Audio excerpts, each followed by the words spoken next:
So good evening, everyone, and welcome to 52 Living Ideas. Tonight we are continuing the study of the Gita, and tonight we will be doing chapter 12, verse 1 to 7. And if we have time, we will go on to chapter 12, verses 8 through 12. So we're going to start having a reading. So we're going to start with Ambika and then Penny. So Ambika, whenever you're ready. I am ready. What a delight. So the first shloka. Arjuna said, those devotees who thus by a constant union seek after thee, and those who seek after the unmanifest, immutable, which of these have the greater knowledge of yoga? The blessed Lord said, those who found their mind in me and by constant union possessed of a supreme faith seek after me, I hold to be the most perfectly in union of yoga. But those who seek after the immutable, indefinable, unmanifest, the omnipresent, unthinkable, self-poised, high above, immobile, ever the same, well controlling all their senses, having equal consciousness in regard to everything, everywhere, lovingly occupied with the good of all things, they too attain to me. The difficulty of those whose minds are stuck to the unmanifest is much greater. Uneasy and arduous to take is the resort to the unmanifest for the embodied souls. But those who are heart and soul for me, as the Supreme, renouncing all their works unto me, meditating on me, seek after me, and worship me by truly sincere and undeviating yoga. Of them who found their consciousness in me, I am at once the deliverer, O Partha, Arjuna, from the sea of mortal existence. Thank you, Ambika. Up next, we have Penny. Yes. And this is chapter 12, 1 through 7. 7. Yes. Arjuna inquired, which are considered to be more perfect, those who are always properly engaged in your devotional service, or those who worship the impersonal Brahman, the unmanifested? The Supreme Personality of Godhead said, those who fix their minds on my personal form and are always engaged in worshiping me with great and transcendent faith are considered by me to be most perfect. But those who fully worship the unmanifested, that which lies beyond the perception of the senses, the all-pervading, inconceivable, unchanging, fixed, and immovable, the impersonal conception of the absolute truth, by controlling the various senses and being equally disposed to everyone, such persons engaged in the welfare of all at last achieve me. For those whose minds are attached to the unmanifested, impersonal features of the Supreme, advancement is very troublesome. To make progress in that discipline is always difficult for those who are embodied. Thank you. Oh, I had one more. I just Oh, sorry. I'm sorry. pages in this book. But those who worship me, giving up all their activities unto me and being devoted to me without deviation, engaged in devotional service and always meditating upon me, having fixed their minds upon me, O son of Partha, for them I am the swift deliverer from the ocean of birth and death.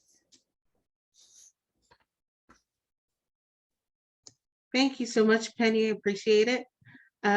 Yogeshwar.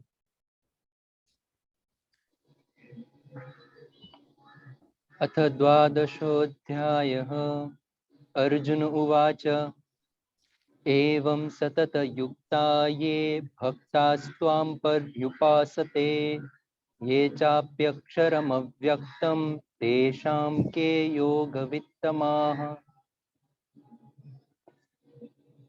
Arjuna here has realized that Krishna himself is also talking about two different things. There are two ways Krishna is saying that he can be worshipped. One is the total unmanifest, like that which no one can know with their mind or their intellect or with their senses. And another is which Arjuna has asked for at the end of the 11th chapter. That is a manifest form of Krishna that takes you towards the unmanifest. And what I mean by the manifest form of Krishna here, just to give an example, we know the example of the ocean and getting our drop into the ocean, becoming one with the ocean.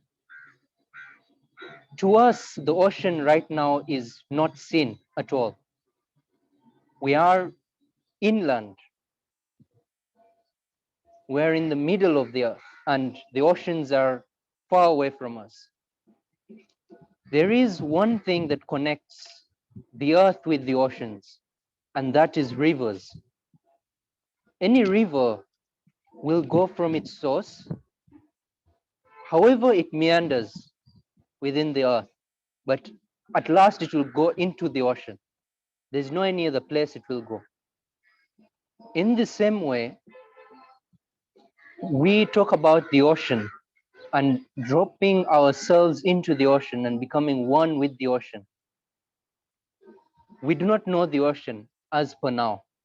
We do not know what it is. Like, we can't even think about the unmanifest. And Arjuna now is saying that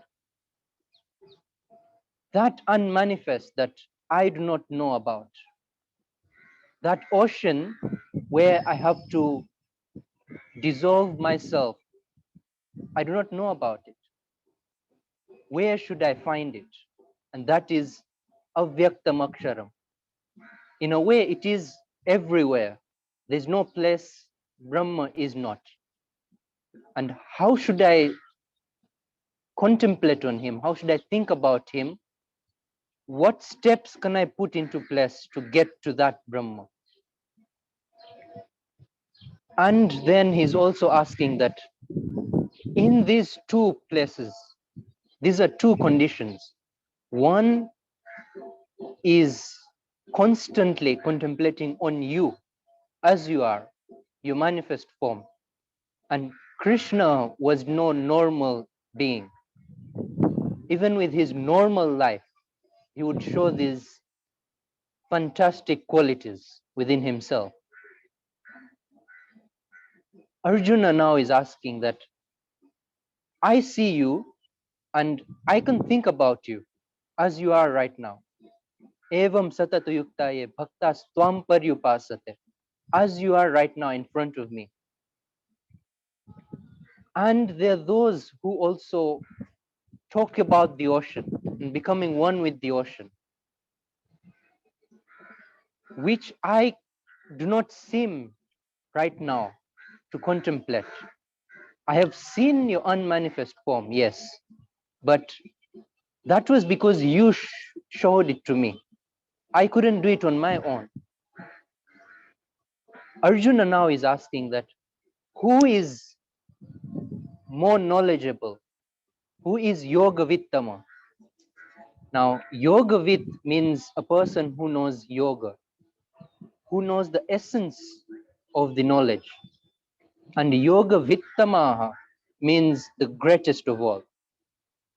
Not just knowing the essence of the knowledge, but even accepting the knowledge within, becoming one with the knowledge. Yoga Vittama. In that aspect, one thing we should not hear is one is about delving into the river that you know right now, and it will take you into the ocean. and another is looking for the ocean that is not seen right now. Shri Bhagavan Uvacha Maya Veshya Mano Ye Mam Nitya Yukta Upasate Shraddhaya Parayopetas Te Me Yukta Tamamataha. So the first answer Krishna is giving here is Maya Veshya Mano Ye Mam Nitya Yukta Upasate. The first condition is he has to put his mind into me. And by mind, it's not just think about me. You know, where it comes about Nitya Yukta Upasate. It's Nitya. And Nitya in this context doesn't, okay, if you translate it directly to English, it's daily. But if we say daily, what we understand by daily is do it half an hour a day. If you do it every day, you're doing it daily. But here, Nitya Yukta means there is no second that you're not thinking about it, him. There's no one break in between. Thoughts are continuously about how should I get to Krishna? What does Krishna represent? What is he? How can I get to him? And you have to put in your mind into that. It's not just contemplating on that concept for like half an hour. If I feel I've gotten it, then I just leave it aside. Or I'll do it the next day now because I'm tired right now. All the qualities here are being put in place. And another quality is upasate. What you're doing there is upasate. You are going near Krishna. What we mean by near here normally would say just physically near, bodily near. But upasate means you get near his state of being. You're always contemplating on him so much that while you're contemplating on him, you're contemplating on the state of being, not just physically, but the state of being. And as you're contemplating on the state of being, you get nearer to that state of being. Shraddhaya parayopetas teme yuktatama mataha. Not only that, Shraddhaya. Now, you must have Shraddha. Shraddha in this way doesn't mean blindfoldedness. Doesn't mean wherever something takes you, just go. Shraddha means you have the utmost knowledge of what should be. You know how everything is supposed to be. You know your place and you know the place of the ultimate. Now you let yourself go into the ultimate. And that is spectacular in a way that, you know, when you're blindfolded, you do not know where you're going. Here you have all the knowledge and you're allowing yourself to dissolve. Parayopetas, teme yuktatama mataha. Mataha, meaning according to me, yes, I am saying they are the greatest. Teme yuktatama mataha. Krishna is saying, if you put your mind into me, you try to get to the state I am in. You get nearer to my state of being. Not only that, but with Shraddha, with all the love that you have, put in all the devotion, put in all the energy you have into this. Don't leave out even a spark of energy into any other manifest parayopetas, and you always, upeta meaning you're going towards that, you're going towards Krishna, always, not even a second in the middle is left in that state. Krishna is saying, according to me, Yuktatama, he is the greatest of all. He knows everything, and there's nothing else that is remaining of him to know. Krishna here is talking about something that we normally think when we talk about physical form, and then we talk about the unmanifest. Physical form, according to us, is everything physical we see, and everything physical cannot be Brahman. When I talk about something physical, it is manifest. And when I talk about Brahman, it's totally unmanifest. Two different distinctions. And it is a great distinction to make. Above that distinction, you have to know that what is in front of you is a representation of the unmanifest. That is how the unmanifest is showing you itself. That is how the unmanifest is showing you its love. That is how the unmanifest is showing you how you should also be. That's how the unmanifest communicates to you. There's no any other way it could communicate to you. It's through the manifest. So one thing in the first step, remove everything. Whatever is manifest is not the unmanifest.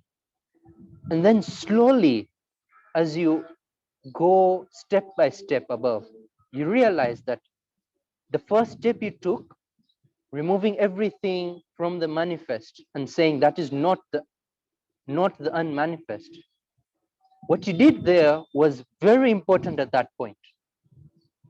But go a step ahead and say that even the manifest represents Brahman. Brahman is in each and every part of the manifest. There's no part void of Brahman. When you're realizing that, then you'll see that the ocean is there, the vast ocean. The Brahman is there, and it is immeasurable. There's no start and end to it. But there is also this aspect of what do I know right now? What can I see right now? What is the manifest in front of me? Can I accept that this river that I am looking at right now, however much it meanders, wherever it goes, up and down, left and right, north and south, or east and west, at last it will lead to the ocean. So can I allow myself to dive into this river right now and constantly contemplate on where the river is leading me to? Because that is more manifest, like I can hold on to it. That's why Krishna is saying, Maya Veshya Mano Yema. Even the mana, meaning the mind, is something you can control, something in your hand. And even the manifest in front of you, who is Krishna, is also something you can contemplate on. You can put your mind on, you can put your intellect on. When that is happening, you are doing it knowingly that can I allow myself to dissolve into this river? And in that aspect, as we talked about it yesterday, that we ourselves, we have become so hard, like ice. We are water, yes, like everything is part of Brahman, like we are also water in that way, in that aspect, because we compare Brahman with water. So we are also water, but what has happened is we have hardened so much. And giving the example of maybe the South Pole or the North Pole or the Atlantic, there Like there's even an island of ice. If we become so rigid that we do not want to dissolve into the ocean, we do not want to go back to the ocean, we want to stay as we are. We have had our identity solidified rather than allowing ourselves to become the water we are. And when we have solidified ourselves so much, even though we are just near the river, what we'll do is we'll say, oh, I won't go into the river because it seems so manifest. Maybe it won't take me to the ocean. And I put myself back, just staying there where I am. What happens is forever you're going to stay as ice. You're never going to be able to become that the ocean. What Krishna is saying here is, can you see that I, in front of you, I am the ocean, yes, but the manifest you are seeing in front of you, because the state of being Krishna is in is the ocean. What is manifest to Arjuna is like the river in between. It's like the connecting point between the source of the river and where the river will allow itself to become one with the ocean. And Arjuna here is saying that, where should I start from? Who is the best of all? And Krishna is saying the best of all is the one who realizes that even the manifest that he is seeing in front of him can lead him towards the unmanifest. Even the manifest river in front of Arjuna, if Arjuna can dive into that river, even though he doesn't totally dissolve into the river, even though he keeps himself solidified even in the river, what will happen is when he gets to the ocean, he will realize that, yes, this is the ocean. And now I can allow myself to dissolve into the ocean, to fade away into the ocean. And that is not a small thing that happens, allowing yourself to drop into the river. Because normally your intellect would say, oh, the ocean is not yet come. How can I allow myself to dissolve? The ocean has not yet come. What the point we are missing is what we have to do at any point in time is to dissolve. That is the main thing. Whether we dissolve right now or we are waiting for the ocean to come and then we dissolve. One thing that is going to happen if we dissolve right now, we're automatically going to become one with the ocean. Like it is, the unmanifest is everywhere. There's no place the unmanifest is not.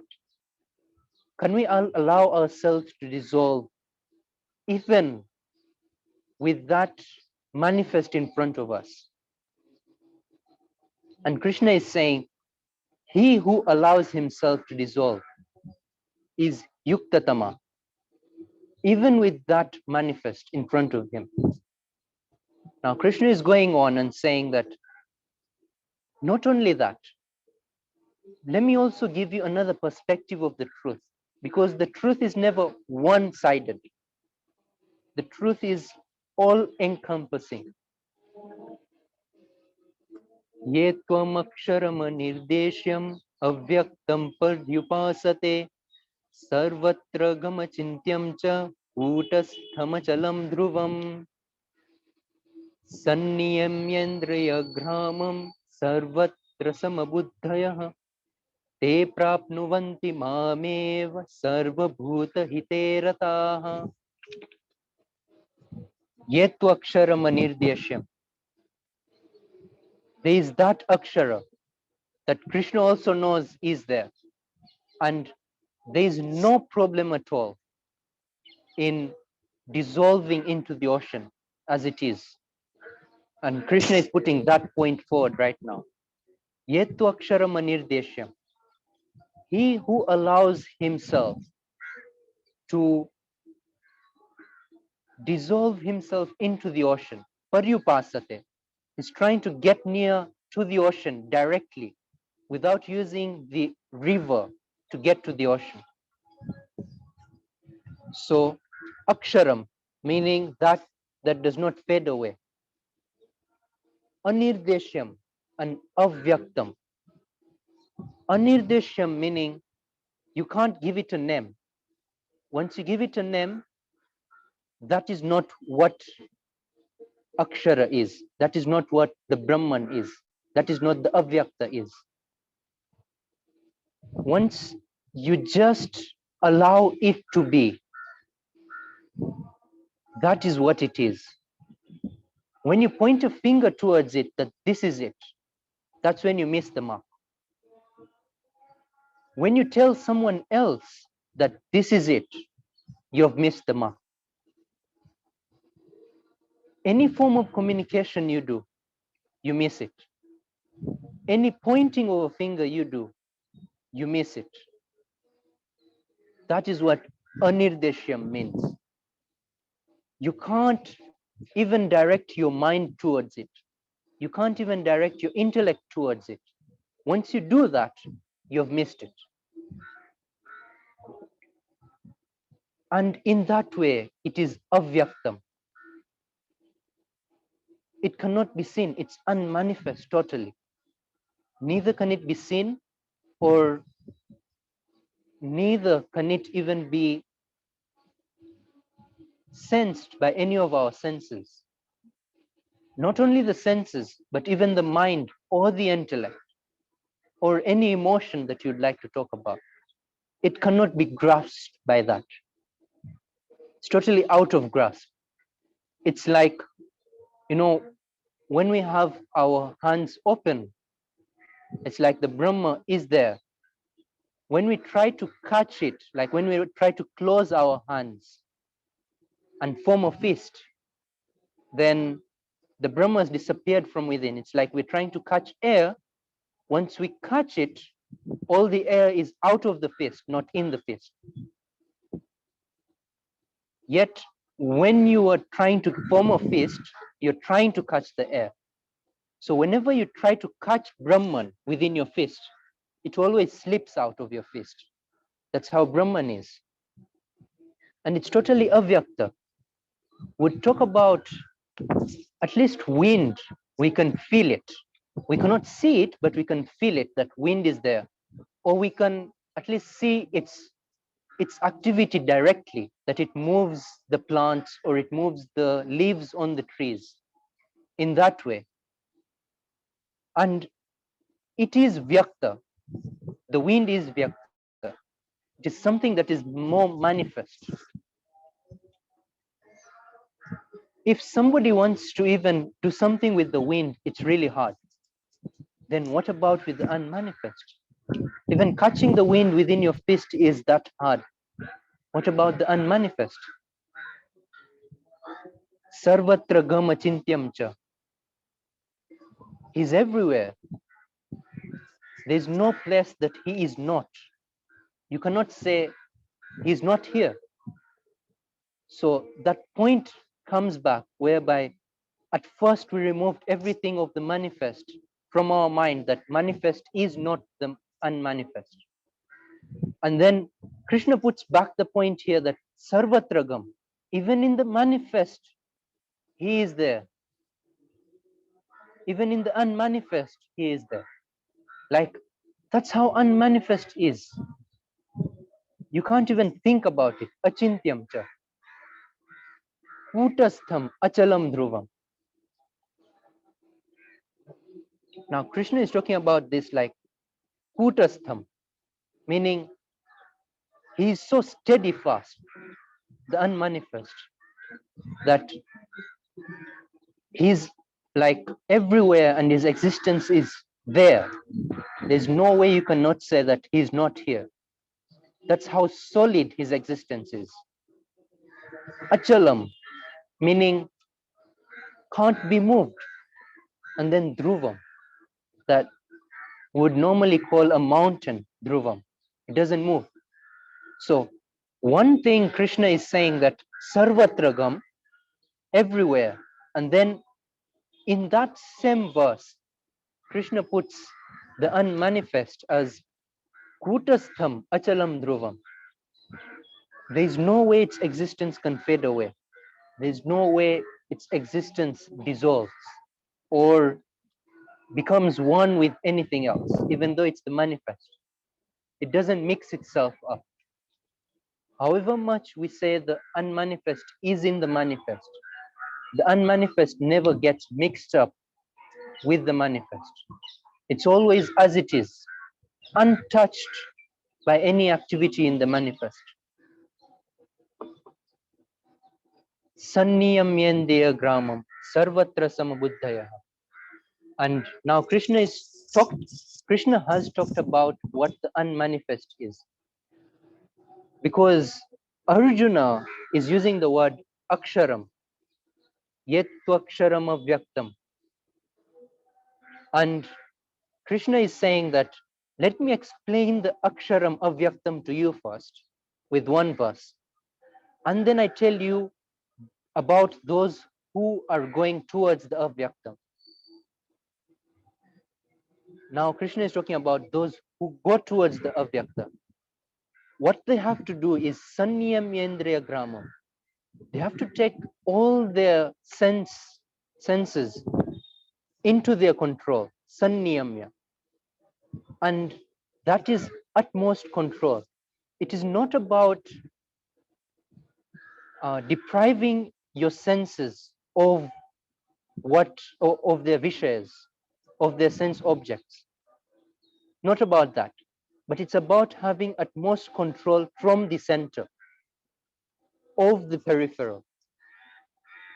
Anything at the peripheral should move by the center. It shouldn't be moved by anything at the peripheral. Everything should move around the center and around the center and should be controlled by the center. So sanniyamyendraya gramam sarvatra samabuddhaya. That person will have samabuddhi in everything, whatever he sees, because one thing he has done is the unmanifest is everywhere. There's no place the unmanifest is not. And then what that person is going to do is go towards the unmanifest that he cannot even contemplate on, and saying that the manifest, for now, as I know it, is not the unmanifest. So everything is the same in that level. Because if your goal is the unmanifest, everything else below it is the same. It doesn't have an up and down. Because your goal, where your up will be, is only the unmanifest. It's like going onto a very large mountain and then looking down, or even better, because right now we have planes. Like when we go up in an aeroplane, when we look down, however much there are valleys and troughs and everything, like we'll see a hill and a valley and everything. But from a plane's perspective, from the perspective such high, everything below looks just one big place of land. There's no up and down. And it's not just about thinking about it that, oh yes, everything is the same. Not just thinking about it, it's experiencing it, that everything is the same. There's nothing that is void of Brahman. One, that's why everything is the same. And another point is your goal is the Brahman. Your goal is not the manifest. So everything in the manifest is at the same level because you're so high in experience. Like you're in the aeroplane and everything below you is samabuddhi. You'll have some buddhi towards it, like there's no up and down there. What will happen to them? Te prapnuvanti mameva. They get to me only. Mam eva. You see, what Krishna uses here is not that they get to me. The only place they get to is me. There's no any other place they get to. Sarva bhuta hite rata. And those people, they have so much love towards all living beings. You know, normally what we'd think is when you're contemplating on the Brahman, since the Brahman is so high, like we talk about the example in the aeroplane, everything below doesn't matter. Like you will not show love towards it and it will be fine. What you need to show love towards is only the Brahman. This is where Krishna is saying, Sarva Bhuta Hite Rata. Not only Sama Buddhi in a way that you cut all your connections to everything, but Sama Buddhi in a way that Sarva Bhuta Hite Rata. You love all the beings so much, unconditionally, that there's nothing like, I should love this more because it is of so much use to me, or I should love this less because I do not use it so much, or it doesn't help me a lot in my life. But just loving, just out of the center, just allow the love to flow. Sarva Bhuta Hite Rata. That is how they get to Brahman. And Krishna is allowing it. Krishna is saying, even that is a way. I do not reject that way. But what I am telling you, Krishna is saying, is those who get into the river right now, they will get to me really fast, in a way, yuktatama, because they've realized that unmanifest and how it shows itself to the manifest, how it brings itself into the manifest world and shows itself to everyone, all living beings, and it shows its love to everyone. So Krishna is continuing on verse 5. Kleshodhikatarastesham avyakta sakta chetasam avyakta hi ghatir dukkham dehavadbhiravapyate. Kleshodhikatarastesham avyakta sakta chetasam. Krishna here himself is saying that those who are waiting for the ocean to come so that they dissolve, they are absolutely right in their way. Like there's no right and wrong here. Krishna is not talking about the only way or the right way. Krishna is talking about all the alternatives that are there. The first division of alternatives that Krishna gave us was from chapter 2, Sankhya and Yoga. Those are two alternatives. And then these other alternatives here, which is Avyakta, and now Krishna himself, which is Vyakta in a way. Which one would you choose? That's what Arjuna is asking Krishna. So Krishna is saying, Klesho dhikatarastesham avyakta sakta chetasam. Those who are waiting for the ocean to come and then they allow themselves to drop into the ocean, they are going to have a hard time in their way towards the ultimate, because they cannot dissolve right now. They're going to have all their rigidity right now. They're going to stay as the ice they are right now. What will happen is they will allow themselves to dissolve when the ocean comes. And only when the ocean comes will they dissolve. So the first thing they have to do is find the ocean. When you are ice and you are so much identified with that identity that you are, like the ice is not so much of flowing, but it is rigid.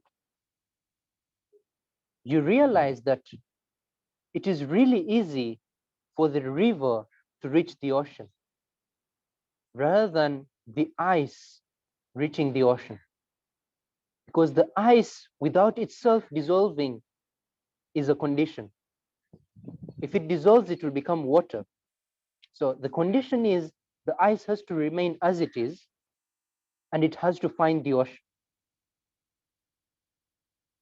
That is what Krishna is saying, klesho dhikatarastesha, avyakta sakta chetasa.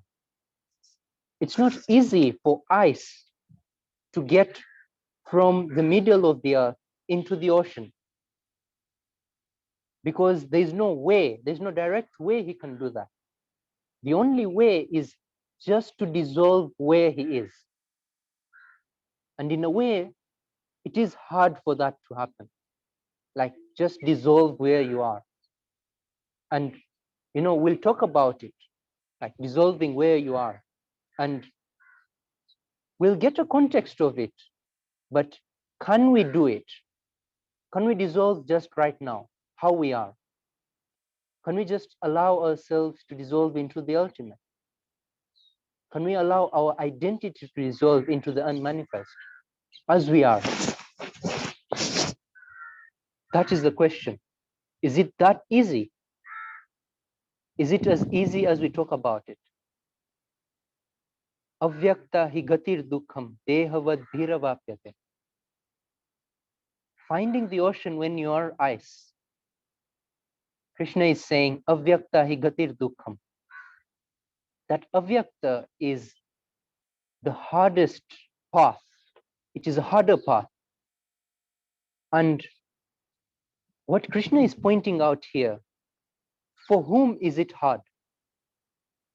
Dehavad bir. Who is going to do this is those who are really identified with their bodies. And that is all of us. Dehavad bir. In a way, when we are so much attached with our own identity, which we can give the example of ice, it's really hard to dissolve as we are without any conditions. Like, remove all the conditions, then it's really hard for us to dissolve. Would probably become more of ice, collect more of the dew that is around, and become more with the identity. But we cannot dissolve our identity. Why? Because they have a bhir. We are so much attached with the body. We are so much attached with the intellect. We are so much attached with the ego. And when we are ego-centered, anything we do will be to collect more of the ego, or to combine something into the ego, make it larger, make it stronger.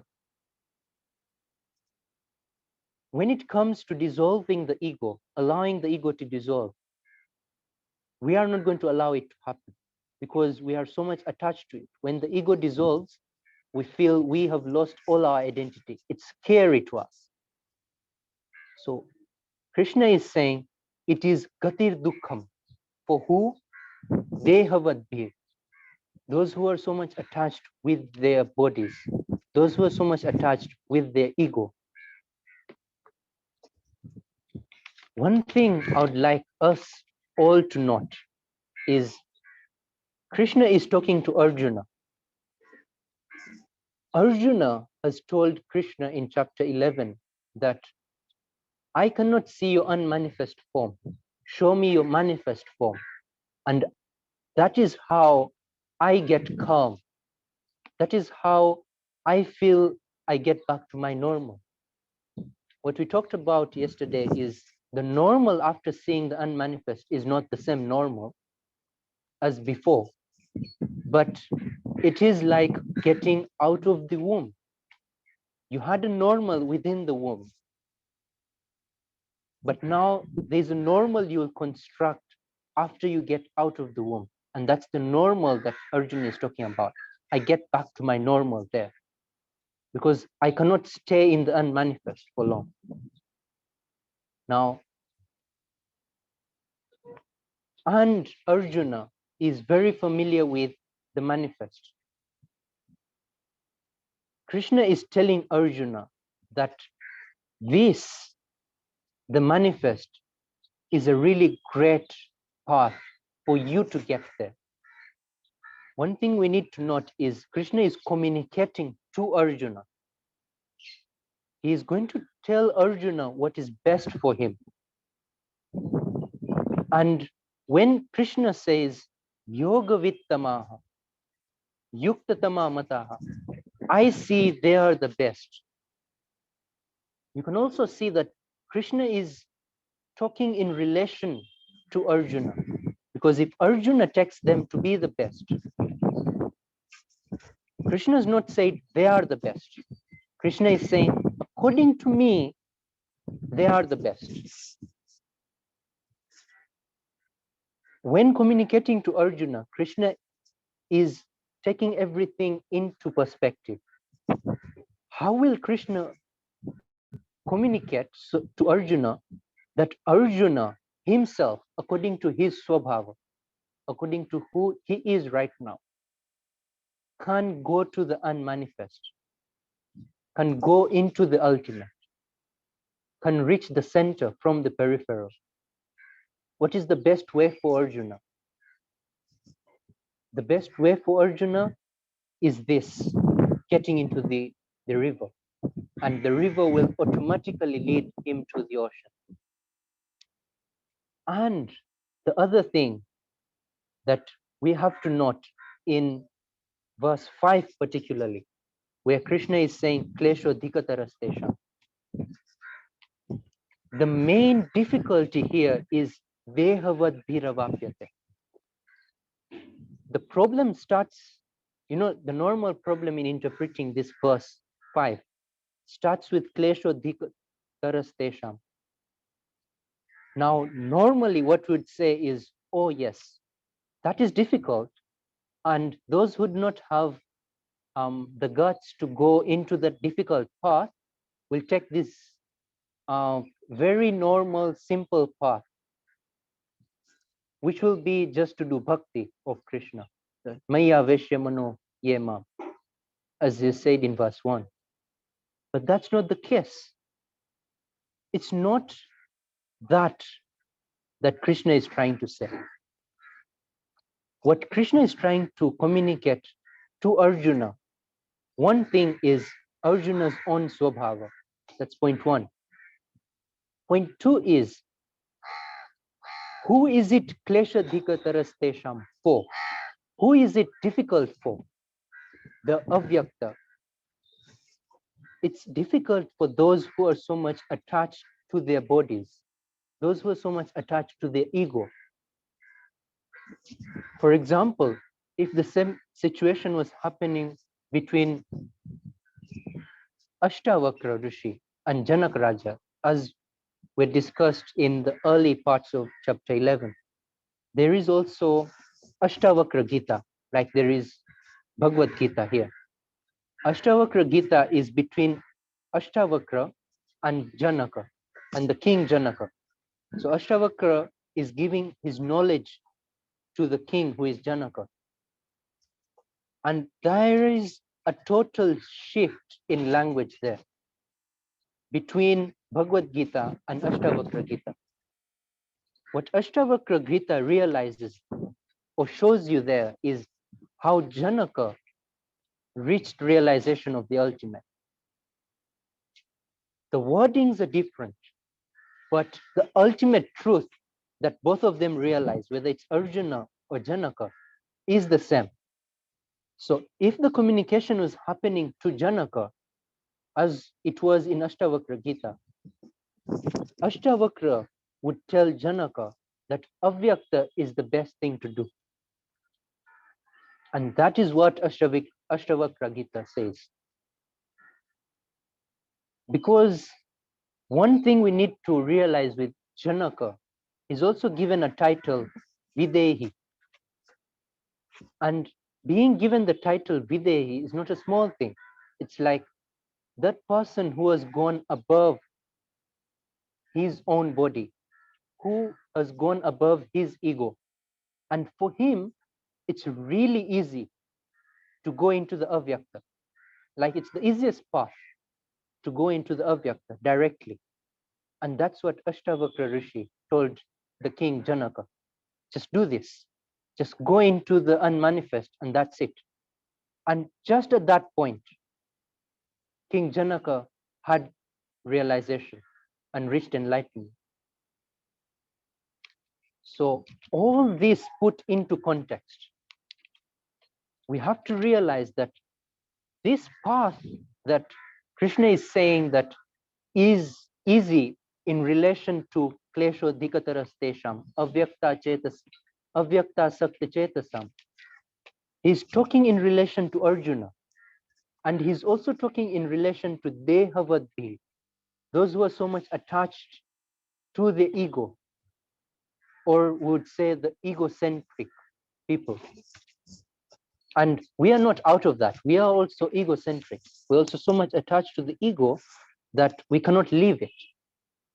So it is not about those who do not have the guts to go into this difficult path. They should go onto that path of bhakti and start worshipping Krishna as using the mode of bhakti. It's not about hard and easy. It's not about difficult and easy. It's about your swabhav. It's about who you are.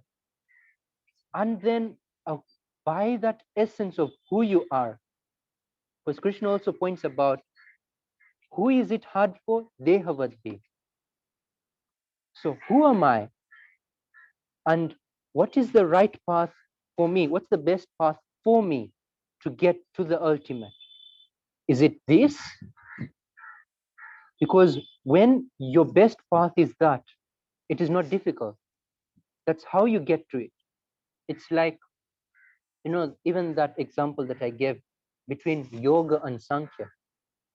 This is just the same as telling a musician to look at a flower using a scientist's eyes.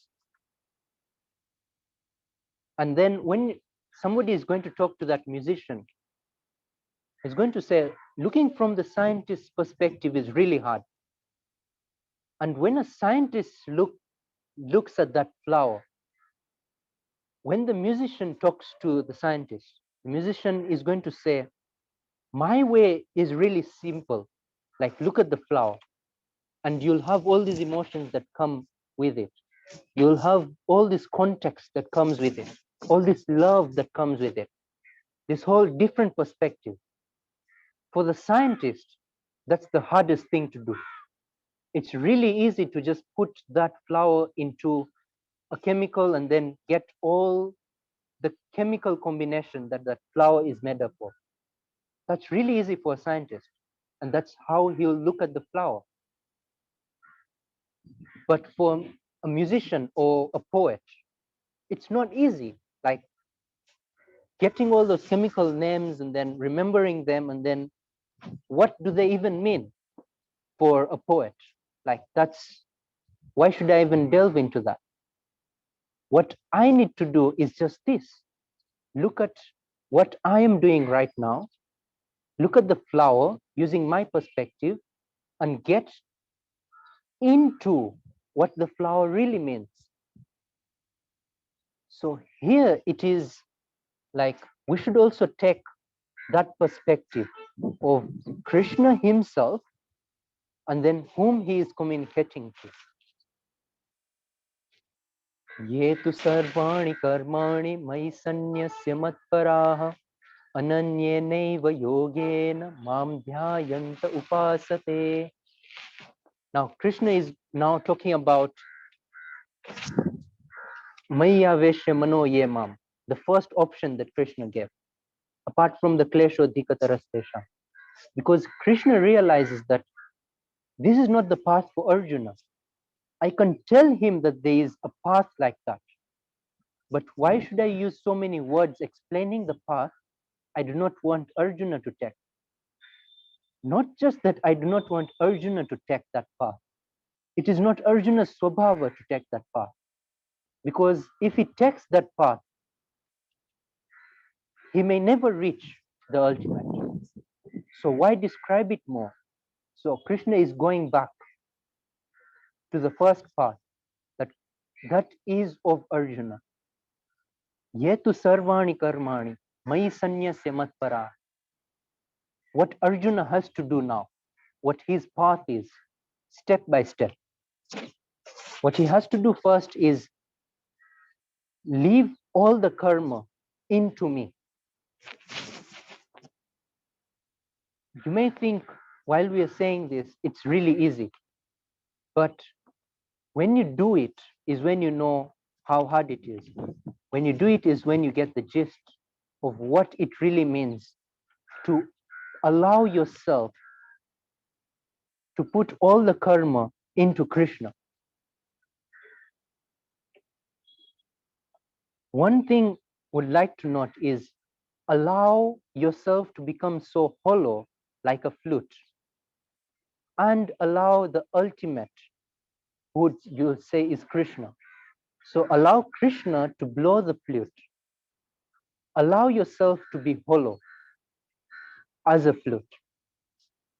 Then the tunes that Krishna will play are the tunes that will come out of you. There's no any other tune that will come out of you. Any tune that comes out of you, you should know that it is a tune of Krishna, not of me. Because me, essentially, I am hollow and I am allowing Krishna to play the flute. I'm allowing to play his tunes through me. I am just that instrument between. One perspective is that. Another perspective of putting karma into Krishna is doing all the karma.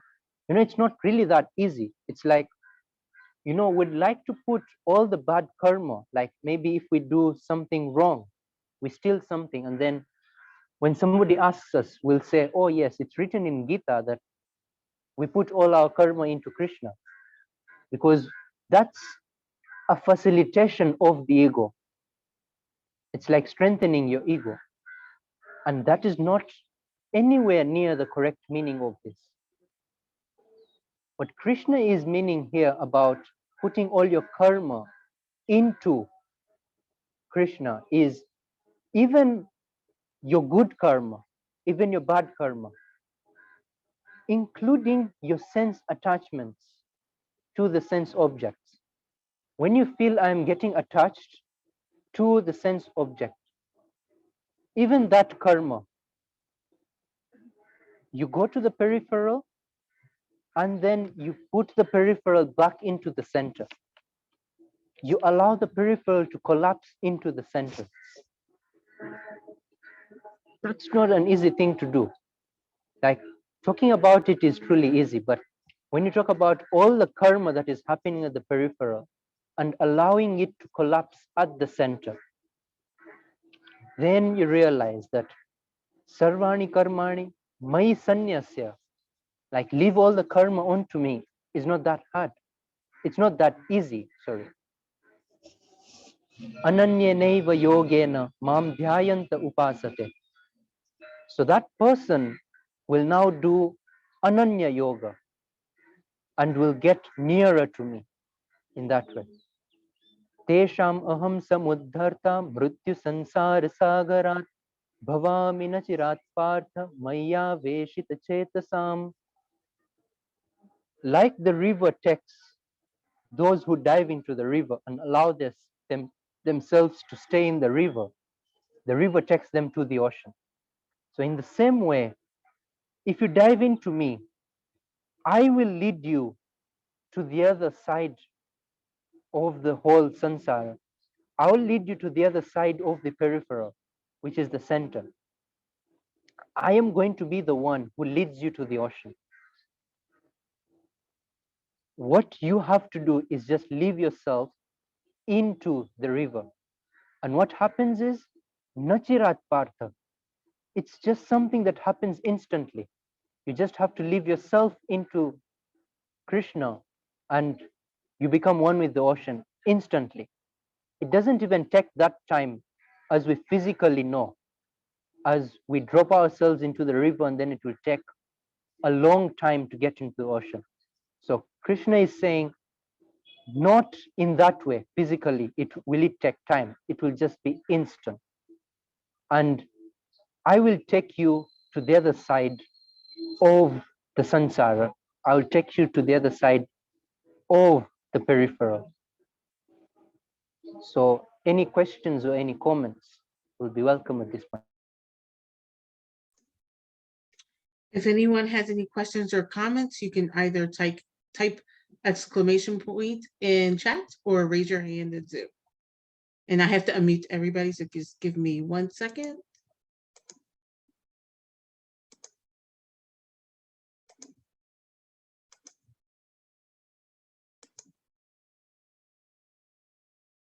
Ambika. I don't want to be the first to go, but if anybody else wants to go, that would be great. I have 2 questions. I'll wait in case somebody else wants to go. Anybody else? Joe. I'm giving this a shot. So, I mean, I'm gathering how you can perfect yourself through yoga. One of the things that you talked about was this, and I can't pronounce it. Yeah, please pronounce it, because I asked you actually, Ambika, what it was. Shraddhaya. So yes, which is with faith, correct? Right. And Yogeshwar had actually talked about the link between that and knowledge, and I was a little bit unclear about what you meant by that, how that relates to knowledge directly. And I mean, I have some questions about the path of the manifest and unmanifest, but that would be my first one. So I hope the background noise is not that prominent. It's okay. It's perfect. Okay, fine. So Shraddhaya. Oh, wow. Another noise.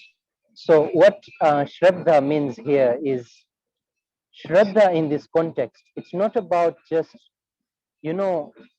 what we talk about faith in normal context, yeah, is just have faith and everything will happen.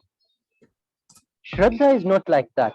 Like, don't just look for Shraddha just for that, because in that context of just leaving everything to the unmanifest and everything will just happen, you do not worry about it. Shraddha is not something like that. Shraddha is something whereby you have all the knowledge that you're supposed to have. You actually want to get to the unmanifest with all the roots that you have, with everything that you can to get to the unmanifest. When you know the road, yeah, then you leave yourself to the road to get one with the unmanifest. It's like Shraddha is not like blindfoldedness. Shraddha would be more like, maybe I can give an example to this, is, let's say you're looking for a place, you're new in India, let's say, and you're looking for a place in India. When you ask a person by the road, because not everything in India, why I've given the example of India is not everything in India is given on in Google Maps. Like, there's so many places that are not given in the Google Maps. So you have to ask for places. When you ask someone for a particular place in India, when you cannot find it in Google Maps, that person will tell you, from here, go to the right, you'll see a prominent restaurant, and this is the name. Then you go left from there, you'll find a billboard, and then when you go straight, when you continue straight, after like maybe 5 minutes, you'll reach the place you're supposed to. You know what Shraddha is like? is there. That is the only way you can go. It's not blindfoldedness. Yeah, that perspective is not blindfoldedness. You're going there. When you reach the first restaurant, what is going to happen within you is that guy knows what he's talking about, because he has led me to this restaurant and the name of this restaurant is right. There is something else that comes up here. It's not the same as blindfoldedness per se. It is like now you have Shraddha in that person. He knows what he's talking about and he knows the perspective. In a way, he has walked the road that you want to walk onto. And he also knows the destination and he knows what happens at the destination. So now, if you go back and ask that person that I want to get to this destination, but I'm unclear what will happen when I reach. Yeah, because you've gone ahead and seen that, yes, the restaurant is there. When you come back and ask that person, what are the features of the destination? It is not blindfoldedness, but it is part of logic. It is part of our mind and it is part of what we know. And that is how we conceptualize anything. Because that person knows the road, he knows the destination, and he knows what would happen when I get to the destination or the activities that are going on at the destination. He would know more than me. That would be now my Shraddha in that person, or my Shraddha in what he is saying about the destination. Thank you very, very much for that. Thank you, Joe, and thank you, Yogeshwar. Up next, we have Ambika. So I have two questions, Yogeshwar. He disappeared. He's here. His audio. Your audio is off, Yogeshwar. So, so you talk about, and of course it's right. The manifest and the unmanifest are closely woven together. They're fused. They're one and the same. And so while we are in this plane, we really need the manifest to perform our duties and rights and grow up and all those things. Is there something not okay in being with the manifest? And how do we know when we have experienced the unmanifest as the ultimate reality? And why is that? Where does it become ultimate, and how far do you go to know this is the ultimate? There's something beyond that or not? Yes, so one thing would like to point on this is when we are talking about the manifest and everything in the manifest is part of the unmanifest. There's nothing void of the unmanifest. There is also something else. If you take it from another literal point of view, what it would mean to a person who is so much egocentric, it would mean that all the sense objects that I am taking in right now is fine to take in because it is part of the unmanifest. So in a way, he's going to go on the wrong path. It's like he's going to go away from the light, if he takes it so literally like that. So that's why the distinction needs to be made. The manifest and the unmanifest. Yet it is one and the same thing. It is a way the unmanifest shows itself to you. Still, the distinction is because of us and us not being able to grasp the unmanifest exactly how it is. So all these words have to be used, that it's different from what you see. Another point that you asked about is, when do you know you've reached the unmanifest? Because everything, including the manifest, is the unmanifest. When you go on that path, yeah, everything on the manifest can be measured. Like maybe even though it is about, even though it's about the mind, not only the sense objects that we have outside, but even the mind, things can be measured in a way that how much let's say sukha means how much bliss have I gotten today. Like there is a way of mapping it. There is a way of saying, oh yes, I feel more bliss than yesterday. Or I feel less bliss than yesterday. I feel shanta today. Or I feel sorrow today. There is all that of measuring. When you get to the unmanifest, one thing that drops instantly is any measurement. You can't measure. Another thing that stops being is naming. All names drop off.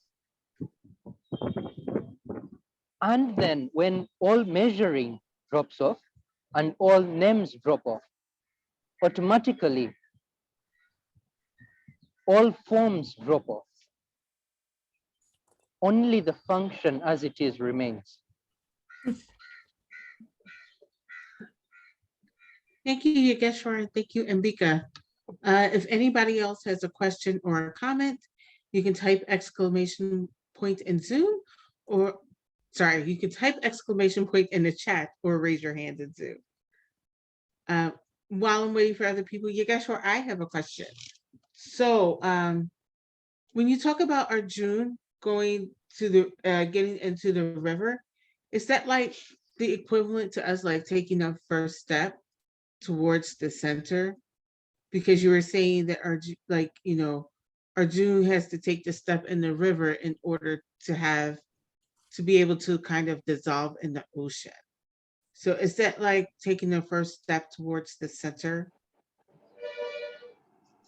Okay. Now, it depends when you say first step towards the center, because for us, the first step will be from where we are towards the center.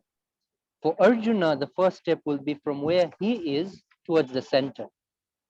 So the first step would really be according to what we perceive as where we are in relation to where Arjuna is, or to relation to where anybody else is. So first step in that relation. But what I would like to say is it is a way to get to the ocean. It is a way to allow yourself to dissolve into the ocean. And when you accept a way to be, and when you accept a way to get to the ultimate, you accept it fully from the start to the end. Know it first and then accept it fully. So what Krishna is trying to help Arjuna with is know that there is the unmanifest as well. It's not just that, oh, I'll dive into the river right now and everything is done. So Krishna is taking him from this level to the last level. But what Krishna wants to point out here as well is, yes, everything is as it is. This is like, probably, as you would say, it's the first step for Arjuna to go into the unmanifest. But not that the first step is the last step. Everything has its place in its own self. And there's also another perspective. This is totally like, how would you call it? It's like, this is how Hinduism looks at any way. When you have gotten onto the way, like this is the path and you have the goal in front of you. What the path means, it means the same as the goal in relation, if I can explain this fully. What it means is, when you get onto the path of yoga, you are called a yogi. You're not only called a yogi when you reach the goal, but you're also called a yogi when you start the path of yoga. That, in a way, what it does to us, we sometimes stop having the distinction between the start and the end. It is good in a way, because we'll know that this is the ultimate, and as we move ahead, the ultimate will continue to unfold in front of us. as we continue on our path. But there is also a downfall to it, whereby we feel that this is everything. What we are right now is everything. And that should not happen until all our ego has dissolved into the ocean and there's nothing of us remaining.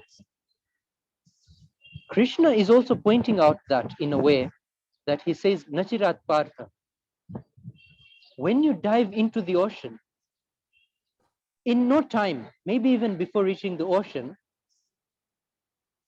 that which Arjuna is saying, the self or the ego, will dissolve even as he puts himself into the river, even before reaching the ocean. And that is the main thing. The main thing is dissolving. If you dissolve in the river, you'll get into the ocean. That's like, the main thing is dissolving, and then it will not be like there's any space in between. Because once you've dissolved, all the space is like, there's no space in between. It's like the river and the ocean are one. There's no space whereby you can say, this is not water. Everything is water, and everything has dissolved. Everything will get to the ocean at any point in time now. I just have a quick follow-up. So is there, like, it seems like it's almost impossible for us in our bodies to get to dissolve into the ocean, but is it a possibility to do that?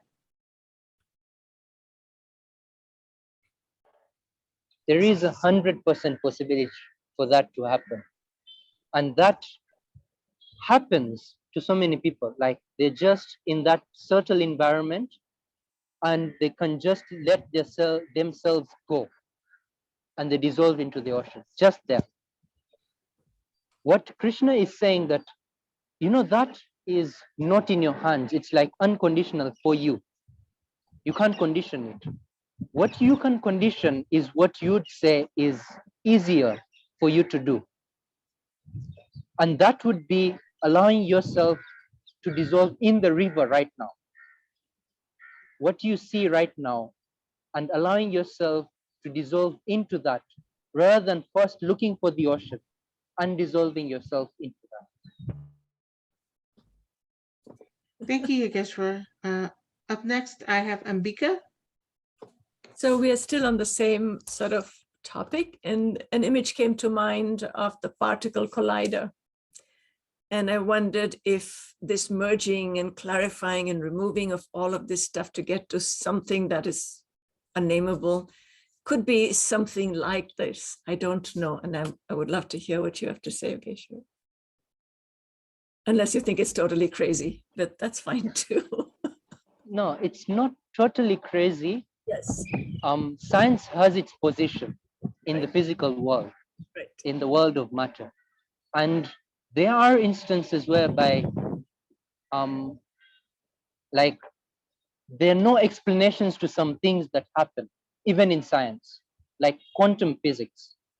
There are those parts whereby there are so many theories around it, whether you talk about the Copenhagen interpretation of that, or you talk about the quantum wave collapse theory.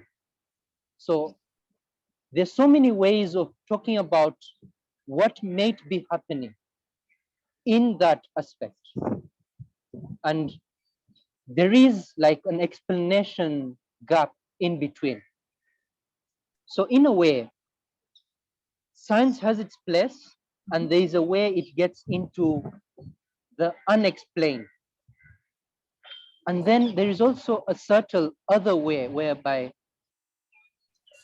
philosophy gets its way into the unmanifest, into the gap of unexplained. So science will have its way whereby scientists will explain it in that way, and philosophers will explain it in another way. So if we could keep those two separately for now. Yeah, like we have the 12 sons. Thank you. Thank you. So thank you, Ambika, and thank you, Yogeshwar. If no one else has any questions or comments, Yogeshwar, are you ready to move on to chapter 12, verses 8 through 12? Yes. I would also like to ask maybe, Joe, you had a question about the paths. Maybe if it's prominent now.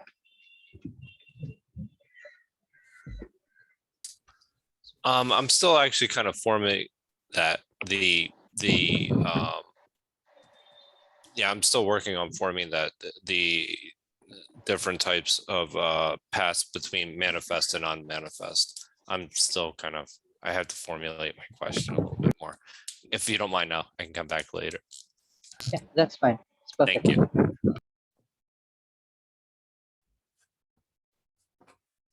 Okay, so Ambika, Yeah. can you start by reading chapter 12, verses 8 to 12? Okay. All right. On me repose all thy mind and lodge all thy understanding in me. Doubt not that thou shalt dwell in me high above all this mortal existence. Now, if thou art not able to repose thy consciousness firm and steady in me, then, O Dhananjaya, Arjuna, do thou will to seek me by the yoga of practice.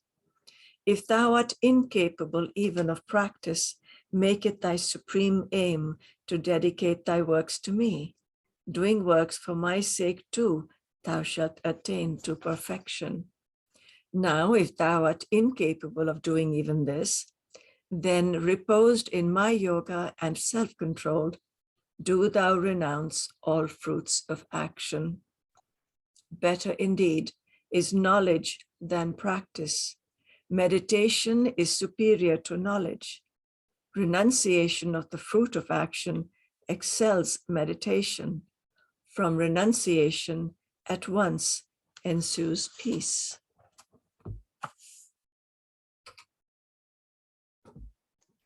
Thank you, Ambika. Up next, we have Penny.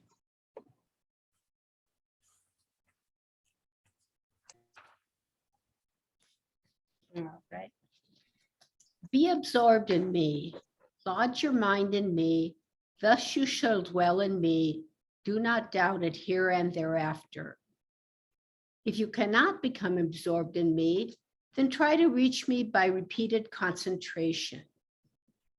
If you lack the strength to concentrate, then devote yourself to works which will please me. For by working for my sake only, you will achieve perfection. If you cannot even do this, then surrender yourself to me altogether. Control the lust of your heart and renounce the fruits of every action. Concentration, which is practiced with discernment, is certainly better than the mechanical repetition of a ritual or a prayer. Absorption in God, to live with him and be one with him always, is even better than concentration.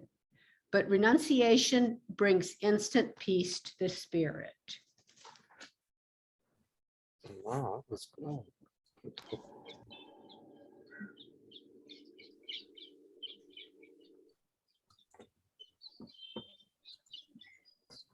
And you said it, or? Yes. Okay.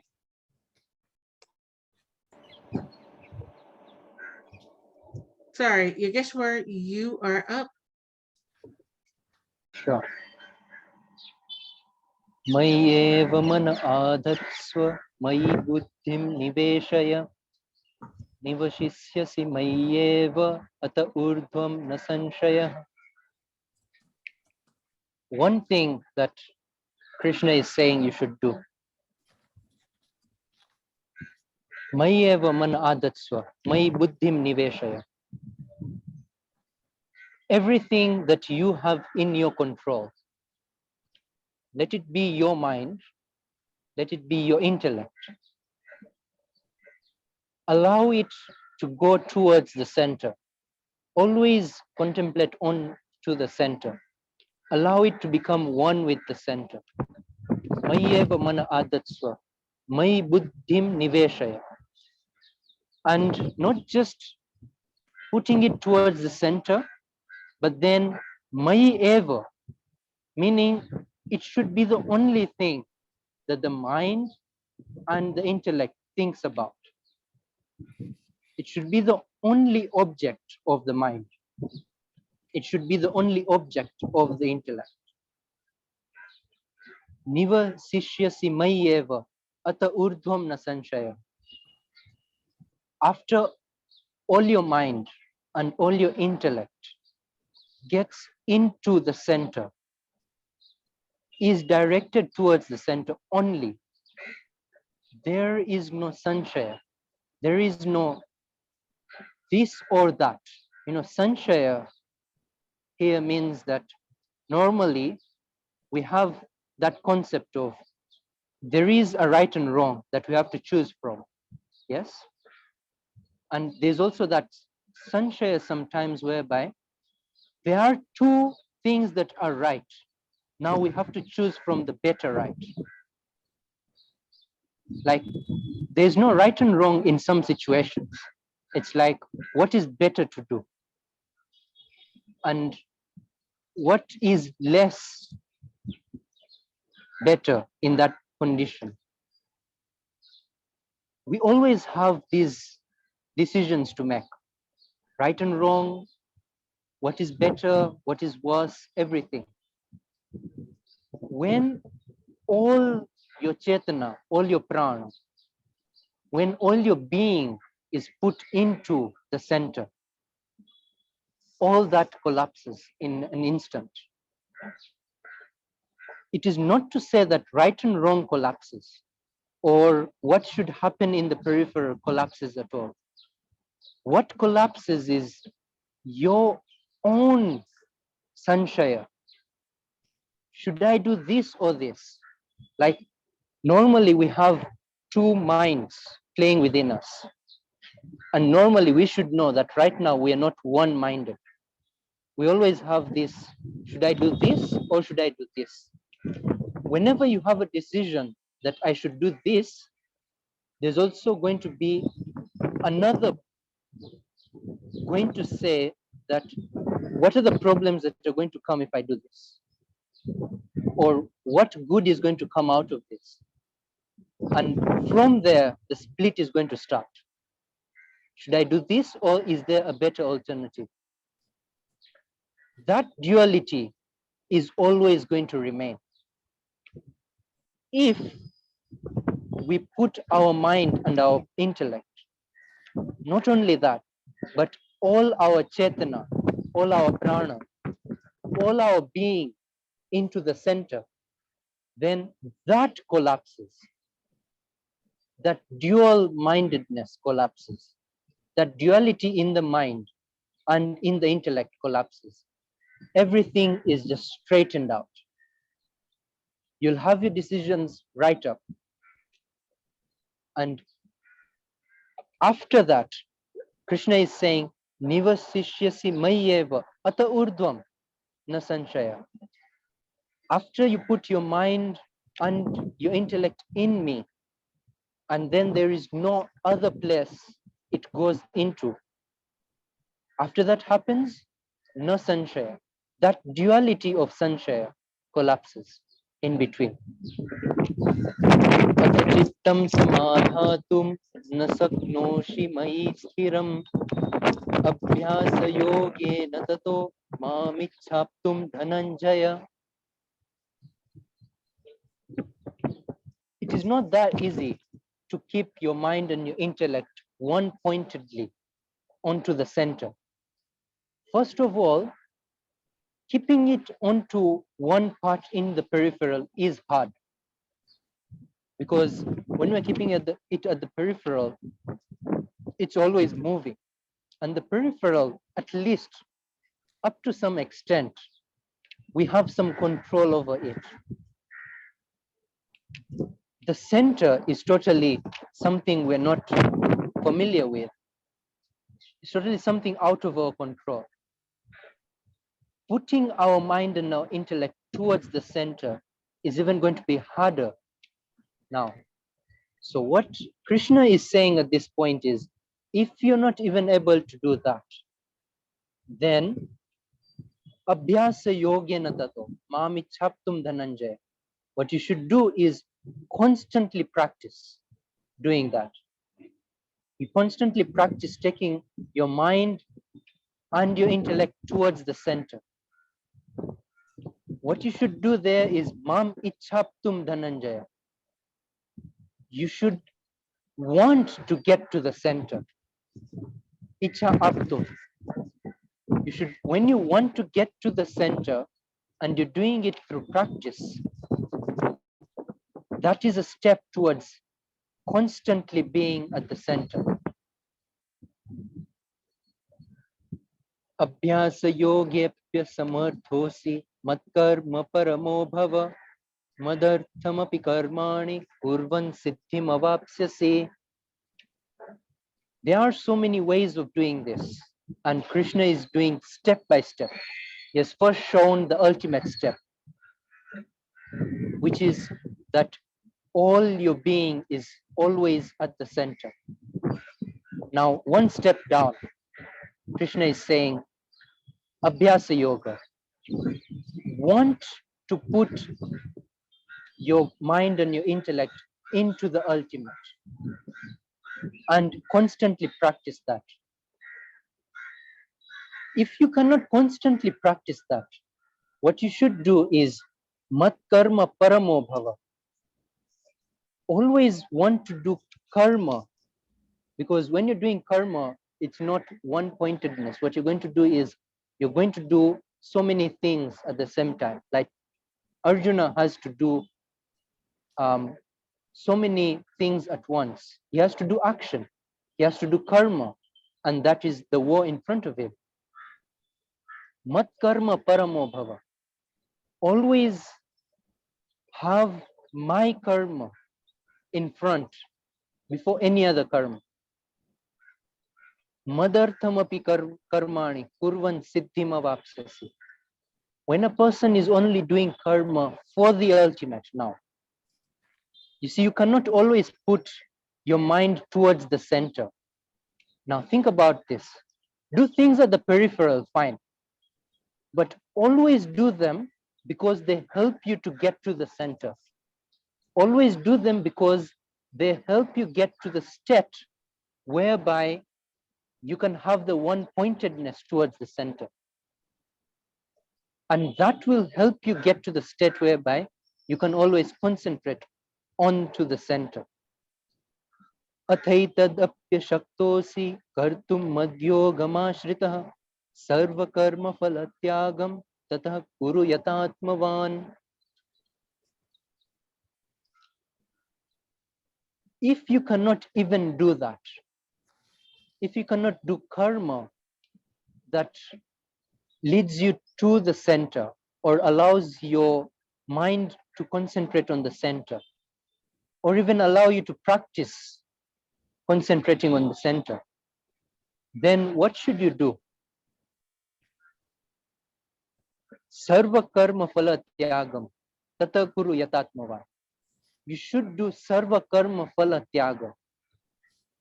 Whatever you're doing, even at the peripheral, let it be towards the peripheral. Let it be not towards the center. Or it doesn't even help you get towards the center. But what you have to do is sarva karma phala tyaga. Just leave the bond with the fruits. Allow the karma to be. This is like, what do you call it? It is a tweak in a way of how Krishna would elaborate this. Shreyo hi jnanam abhyasat dhyanat dhyanat dhyanam vishishyate dhyanat karma phala tyagas tyaga shantiranantaram. Now Krishna is listing what is better than the other. Krishna is saying, Abhyasat Dhyanam Shreya.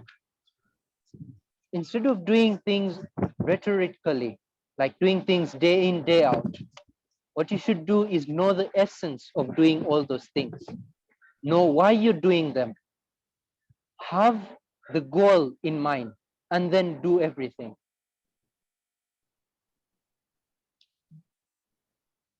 Dhyanad dhyanam vishishyate.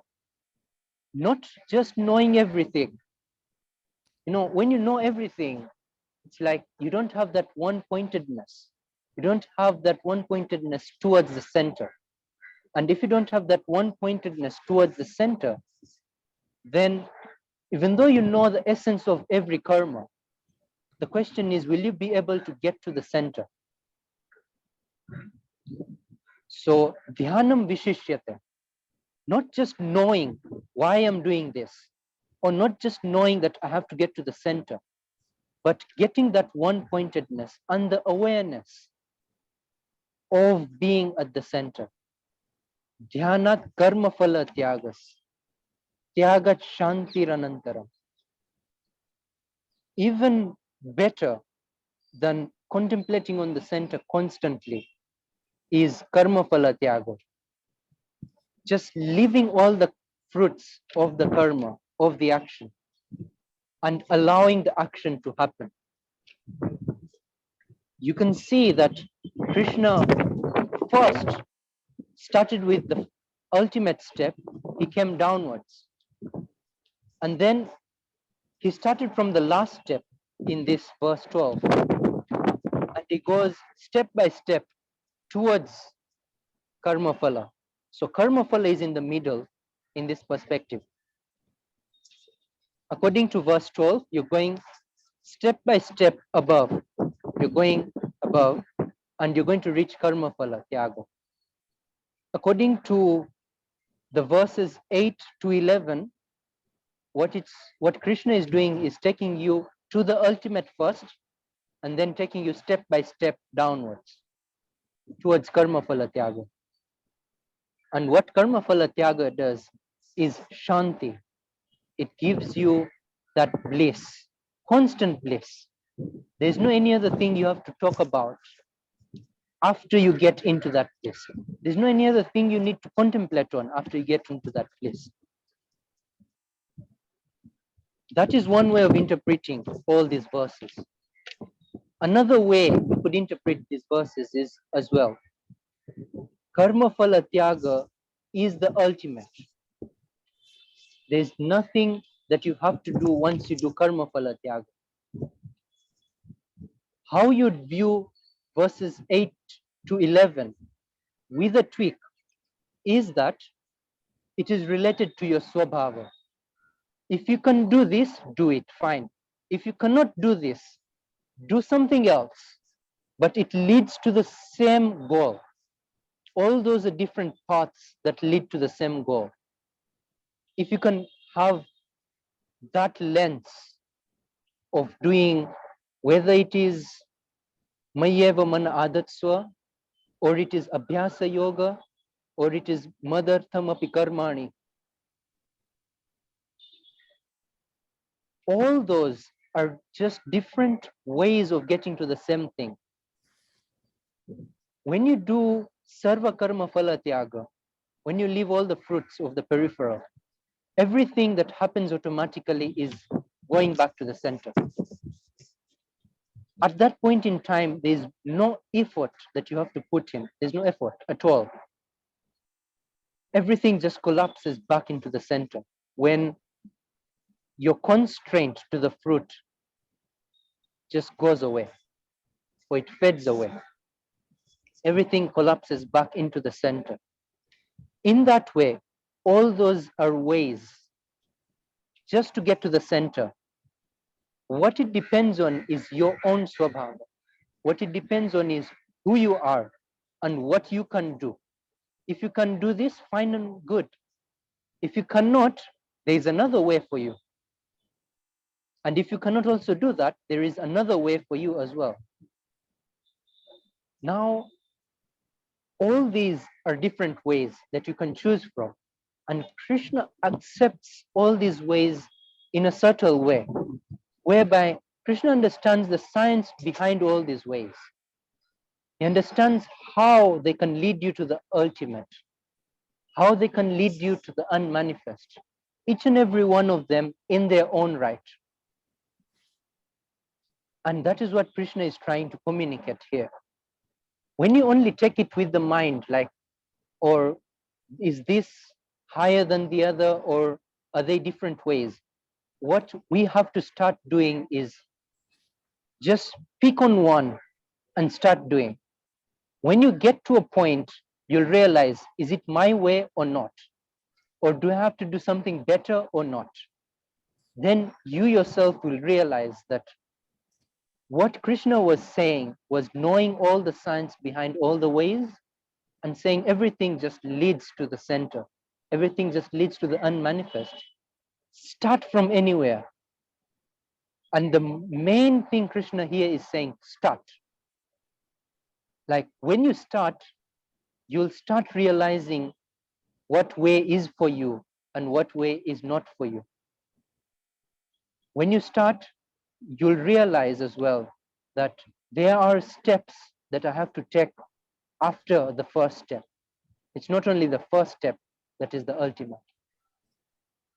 So Krishna is laying out this whole ladder formation in front of us, and this formation of the mountain as well, with the different paths, whether you go from the right of the mountain or the left of the mountain. Some paths will be unknown to anyone, but that path which is unknown can also take you to the peak of the mountain. So any comments now or any questions about verses 8 to 12? If anybody has any questions or comments, you can type exclamation point in chat or raise your hand in Zoom.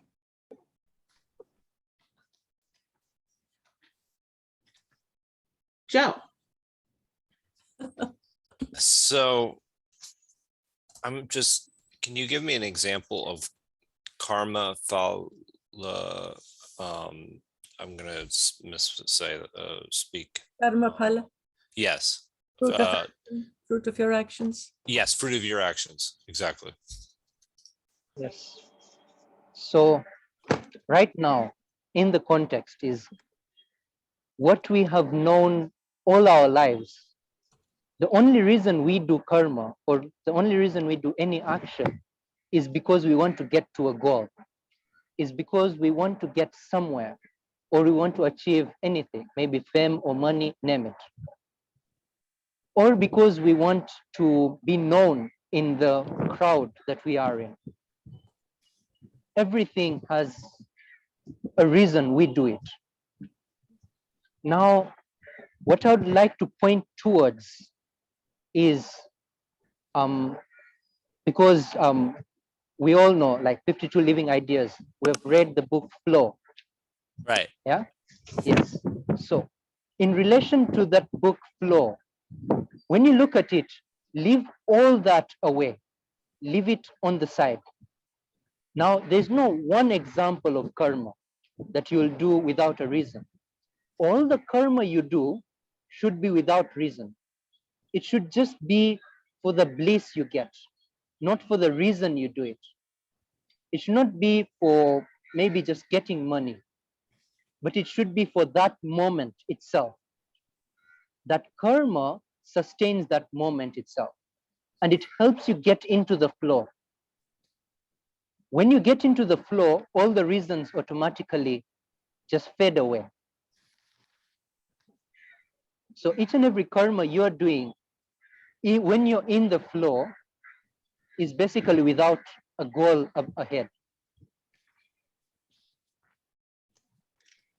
Thank you, Yogeshwar, and thank you, Joe. Up next, we have Ambika. So it's very beautiful that the whole dynamic is leading us to see different aspects of what a human being is, body, mind, spirit, and manifest, unmanifest, all to go to that point of making a decision to take a certain action or to not, right? We're waiting for the war and he can't do this. And he shows the whole cosmic and all the relationships in between, the minute ones, the interrelationships, everything. And it's about being so present with that center that the action you take then has the right vibration, or you have the right vibration to take a certain action. Feels like that inner practice is what we are going towards, that one singular, most important point. Please say something about this. It's the whole context for this. And it could be with any war, because we are in conflict every day with something or the other, but this is a big war. We're in the middle of it, in the middle of the whole cosmos and the whole world today.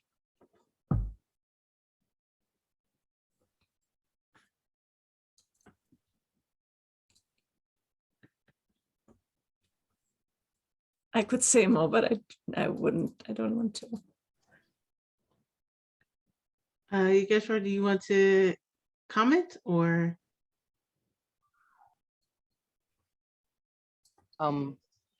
So what I would like to say, so it's like acting from the center. Yeah. When you act from the center, everything you do at the peripheral is the right thing. Because what you're going to do is going to be reflected from the center. Whatever the peripheral will now happen, whatever action happens at the peripheral will be a reflection of the center. And if it's a reflection of the center, which is the ultimate, then it's always going to be right.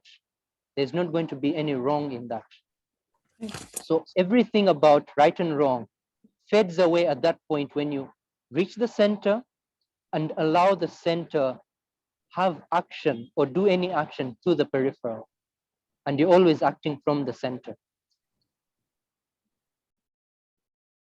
Thank you, Yogeshwar and Ambika. Up next, we have Penny. Yes, I had a question, because of course here he's giving, like a path, kind of the reverse path of, ways that he could try to reach the center, by bhakti yoga or through working with karma and, but renouncing all the fruits of the action, etc. And before you were talking about like being absorbed in the river rather than trying to be absorbed in the ocean. And if you start on one of these paths, is that like being absorbed in the river, or do you have to reach a certain stage before you are absorbed in the river?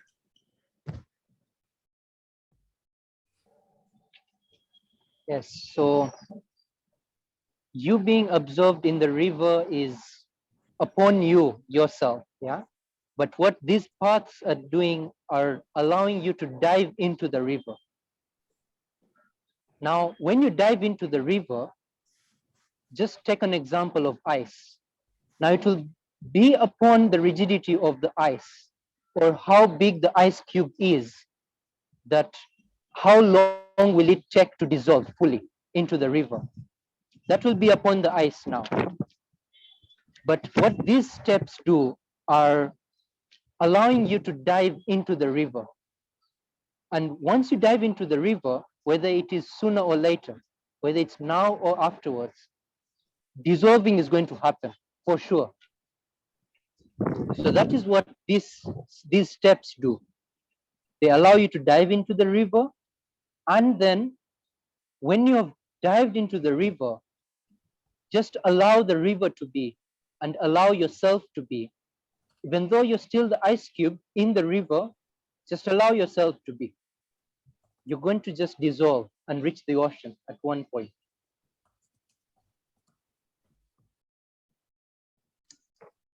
Thank you, Yogeshwar. I have a quick question.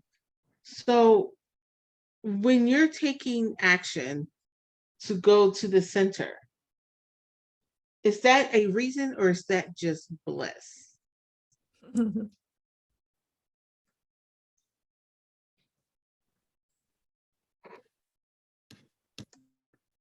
You're muted, Yogeshwar. Yeah, sorry. So normally when we talk about flow as well, as it's described in the book as well, when you talk about flow, now you'll also make it a reason that why am I doing any action is to be in flow, is to be in the flow. But what you need to realize is when you're in the flow, when you think about being in flow, you miss the point as well. It's just the whole of your being that should just be. When you just are, then everything happens. Then the dissolving happens. When you just let yourself be. Even in the concept of flow as well. When you're doing an act and you let that act happen, then the flow will happen. But when you say, I'm doing this act because I want to go to flow, I want to be in flow. Intellectually, yes, it may help you to go into the flow for now. But when you're in the flow and then you start thinking about how can I stay in the flow, that will be the wrong approach. When you're in the flow, what you should do is allow yourself to be in the flow. Allow the actions to happen from the flow. And the right action will automatically happen. So these are two different perspectives of one person who is wanting to go towards the flow, and one person who is in the flow and just allows himself to be in flow.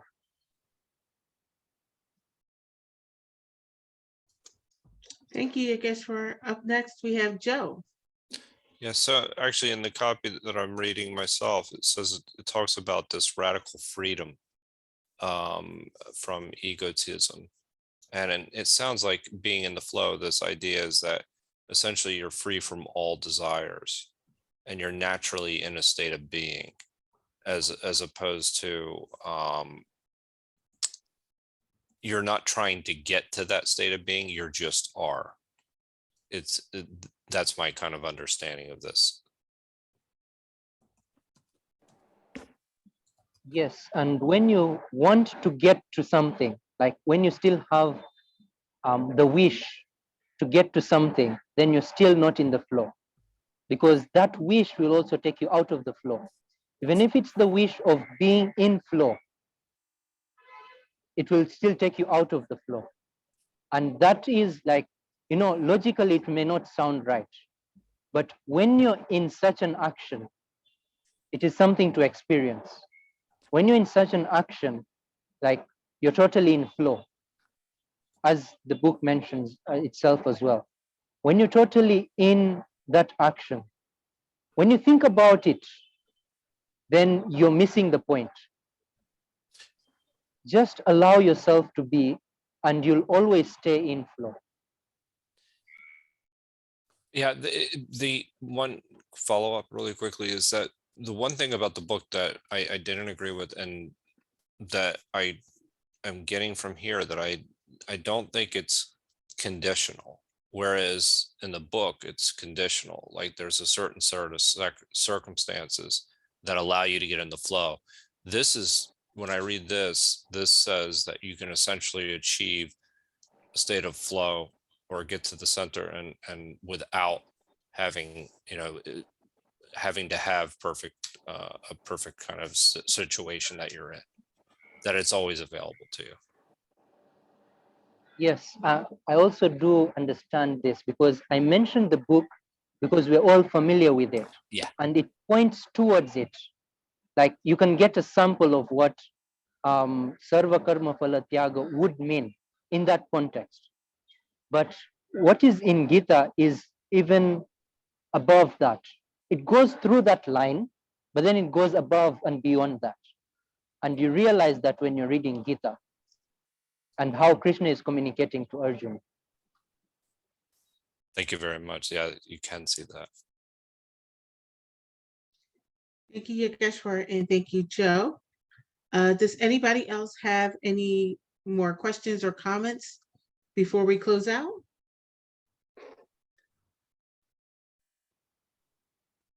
If not, then I want to thank Yogeshwar again for the commentary. Thank you, Ambika and Penny, for reading. And thank you for everybody for participating. So I just wanted to make a couple of announcements. Tomorrow at 7 p.m., there will be an Asian philosophies meetup, and it's demystifying I Ching. And that's tomorrow at 7 p.m. Joe, do you want to give a little bit of commentary on that, or? No, not really. Okay, cool. And then Sunday at 5 p.m., it's Blindness by Jose Saramago. That's being led by Maritza.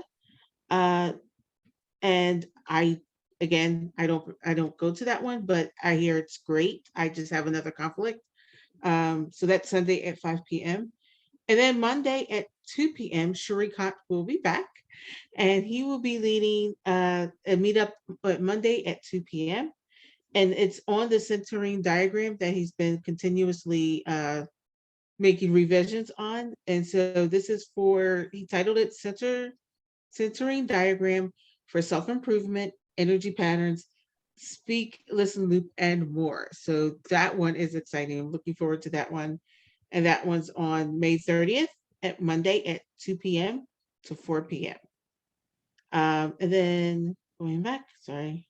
Is he coming straight from the airport? Huh? He's coming straight from the airport. No, just kidding. I don't think so. I think He's he's so dedicated, he couldn't wait to get back to that's what I mean. Straight there. oh gosh. Okay, so then Monday at 9 p.m. there's read your favorite poem. And that's being led by Maritza, and that's at 9 p.m. And then let's see. Do I have just trying to see what's coming up this week? Tuesday, it's the Analects by Confucius, chapter by chapter, and that's being led by Joe and Jason. And then Wednesday, June 1st, is mapping virtues into the centering diagram at Comprehensivist Wednesdays. And then Thursday and Friday is the Gita again. So that's what we have upcoming. Thank you, everyone. It has been a pleasure being a moderator for the Gita meetups. And at the same time, I am happy that Shrikant will be back next week leading the Gita meetups along with Yogeshwar. Thank you, Yogeshwar. It's been a pleasure working with you. And have a good night, everyone. Thank you. Thank you so much, Yogeshwar. That was beautiful. And please check your message. Have a nice Yes, thank you very much. Thank you, thank you. Namaste. Thank you. And the answer is yes, Vika, I will stay on. Good.